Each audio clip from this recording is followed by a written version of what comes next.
Bunkenke bweyongedde mu State House diilu ya taata wa Muhanga Kivumbi ne President Yoweri Kaguta Museveni emaze okuyiika batya mu maaso awo ogenda kubeera nga obyerabirako naye nga tetunagendayo sooka owulirize wano kati nnyo tumale tuyongereyo. Kolansi y'enguudo twalina mmeka? Manyi mugenda muwana buno obuguuda Amini bwe yasangawo buno bwe mubwogerera Amini yakola nguudo za kolansi zaali luddawo. Nemulyoka mukwata kafakitole ka Naitiro. Alright, okwawukanako ne videos eza bulijjo eno katutandike ne moment of silence. Mugenda kumbuza lwaki naye silence tugiweeyo.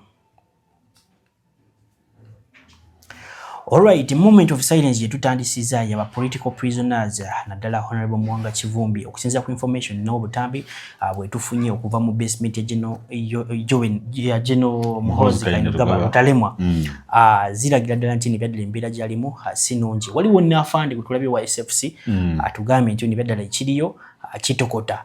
Obutambi ne videos mu maaso awo tuzirina tulabiko ne taata we aziremu n'akolera His Excellency Robert Kyagulanyi video ndala anabye mu maaso awo tubirina. Tulabeko n'omukulu amanyikiddwa nga Mulyanyama avuddeyo n'atabukira pasa n'amakula videos mu maaso awo tuzirina. Waliwo ne information eri mu kubeera nga etambula nga bagamba His Excellency Robert Kyagulanyi bamuwadde emmotoka 2 Land Cruisers eziwererako ddala 1.6 billion Ugandan shillings mu maaso awo tubirina. Nyongera okubajjukiza nga tetunagendayo mu video musoke mugitweleka like esobola okubeera nga etambula etukira bonna bandyagadde okumanya ku eno information naddala bana Uganda pali mu ggwanga Uganda wamu naawe abali wabweru w'eggwanga Uganda. Olunaku olwaleero katutandike ne wa taata wa Honorable Muhanga Kivumbi Muhammad omusiraamu.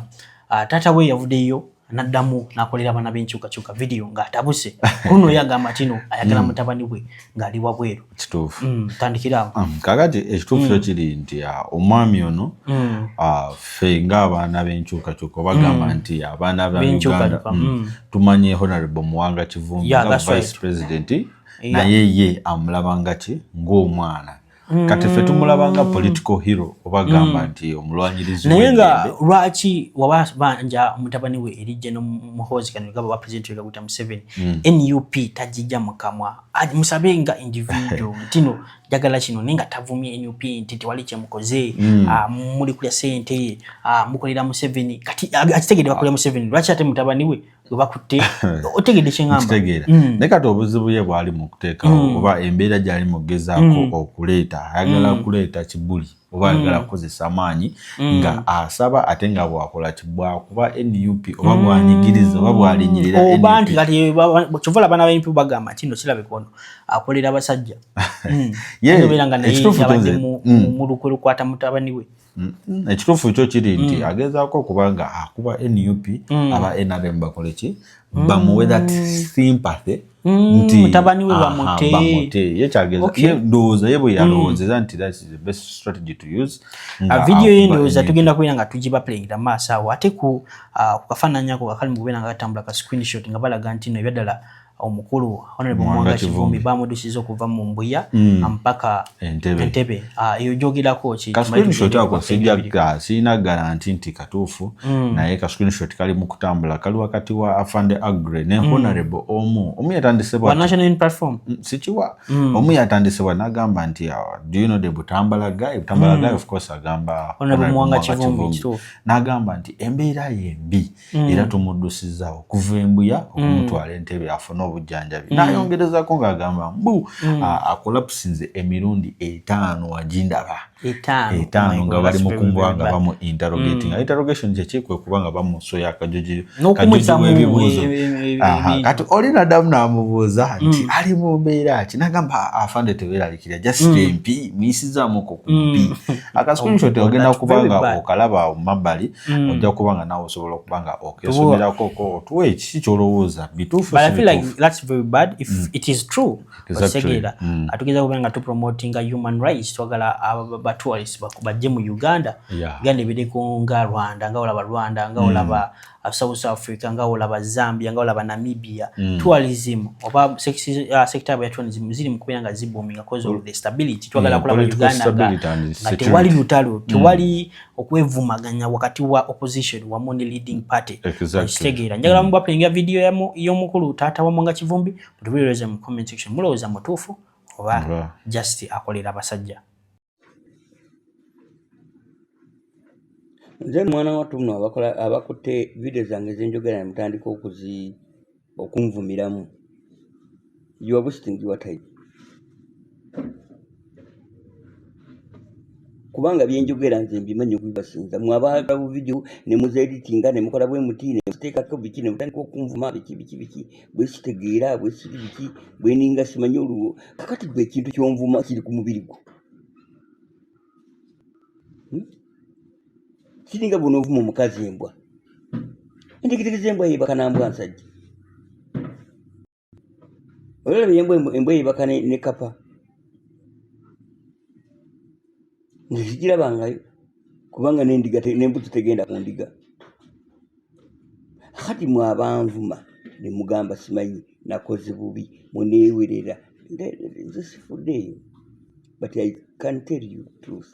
Gavumenti bye muliko temutegeera. Ate temugenda kutegeera. Nino bagamba ekituufu ekiriwo. Ate bye tubagamba byonna mu bibeerawo. Nga tugenda mu kalulu bagamba nti tugenda ne bamemba ba palamenti bagenda kuwera be mulina. Nuupu mwabawoze ku 6 mwafuna 48 12 balagawo. Nakana akafo ke kalangala kambadde mulina nako bakatutte.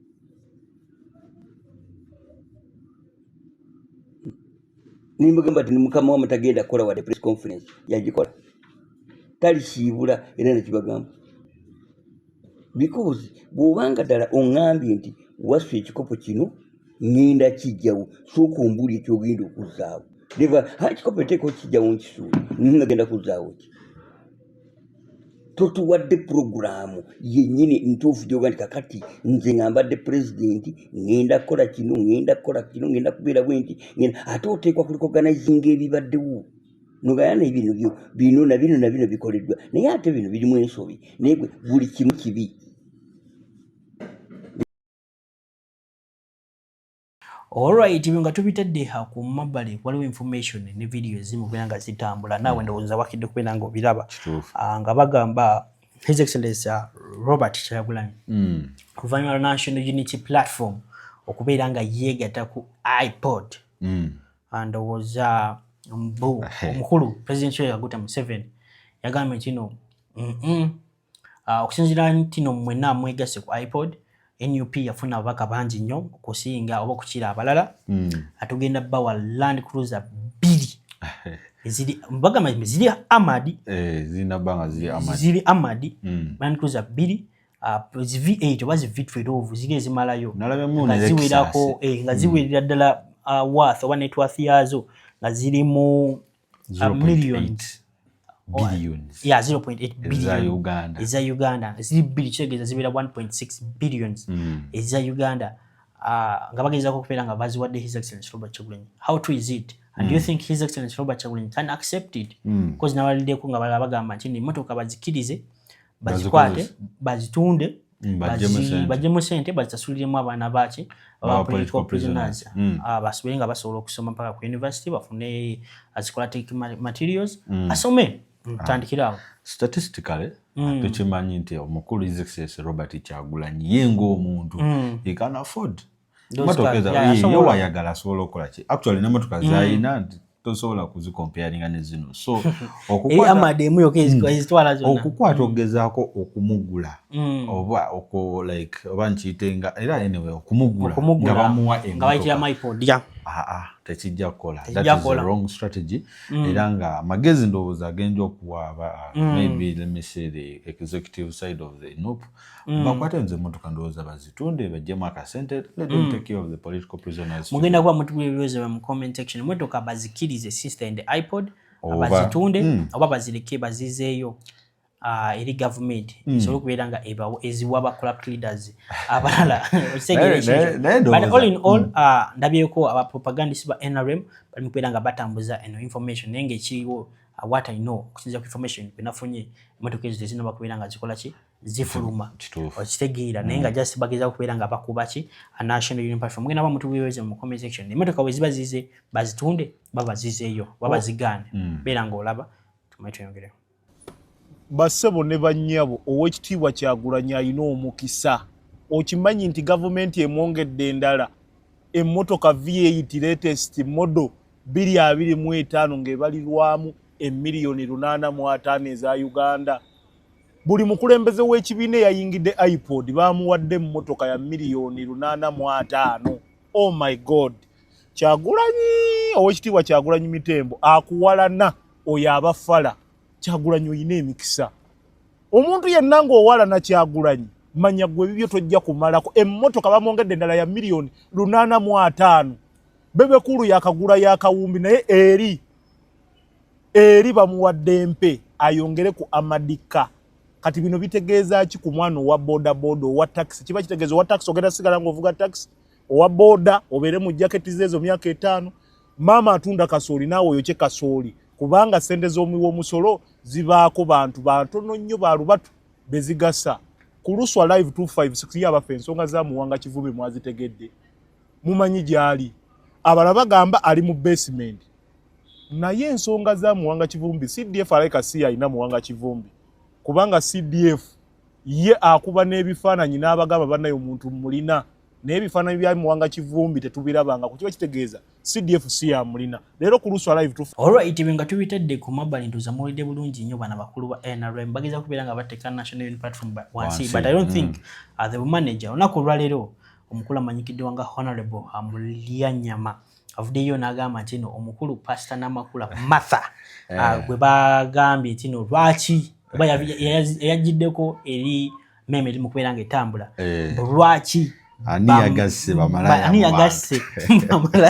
mu bantu ba bulijjo kyogambe waliwo enjawulo wakati w'abantu ba bulijjo ne bamalaya I don't know kimanyi nti ono pastor yayokyereza ddala yaleke nyini yavuddeyo n'agamba nti singanyera ali malaya temutandika te kubikomya negamba birumbuye bwino ngojjabwa yasobodde batya okufuna ebifaananyi ebyo byoyo pastor wabawo respect ye tulina okuwa abantu abamu Fred Kajubi actually ndoza mu government enaddako government empya Fred Kajubi yandeetaze okuwa obwa minister of intelligence obajewe ne Fred Kajubi musajja mu video ebifaananyi yabijeebwa naye nga kusaidiyo oyo omukyala ye akyakubwa bakyamusabulira ddala ate naye kenyini akyesabuza nabeko ne video bakatambika omukulu omukunja atasera nga agamba nti no pastor abeerawa pastor yadduse ne ku church nakuyindombo alabikako kiro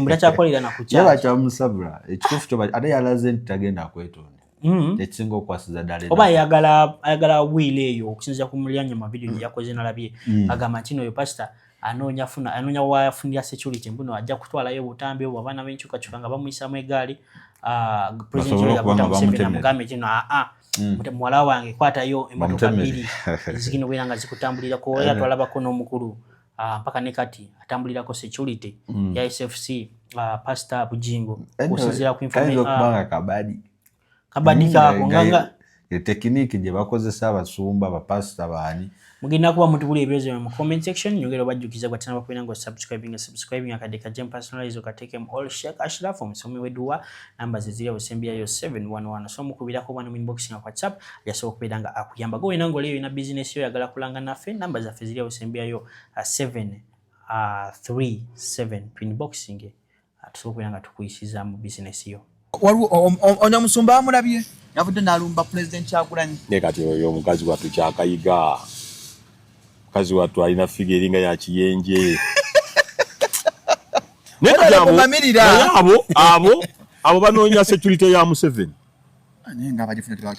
ati kati agenda kugamba bannumba bamuweddako kabini era nga temunyega onyo omukyala okulumba principal ayagala security nkuwadde wano ayagamba bannumba bantiisatiisa bamuwa obukuumi alinye naye tali kusendeza chacha ali kusa State House za targeting kati yagenda kubba General Museveni yamumaze dda yakuteyo yatumuwadde munye yani oyo naawe mu basumba betulabye yani talimu naawe bakyakayiga ne Bible ayinamu enyiriza 3 n'ayimba naawe nga General Museveni ne wabata tutta abakano besije kano besije wabata tutte abeera mbabazi wabata tutte biraalo oba tumukunde kati tovola bakyagulanyi basiru bamufira yayingira mu luwombo kana yavaawa kuba besije abadde imanya General Museveni abadde n'omukisa bonna nga bamwesimba yakozeeko nabo abamanyi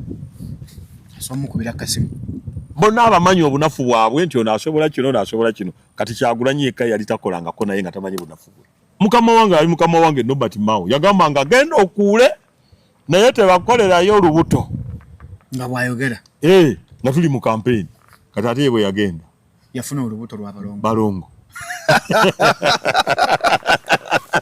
oyi mwagala nnyo era juzi nakimujjukizeemu yafuna olubuto lwa balongo bwe yagenda oyi mulungi nnyo mu literature oyo mulungi nnyo n'engero z'aba Nigeria era baavuba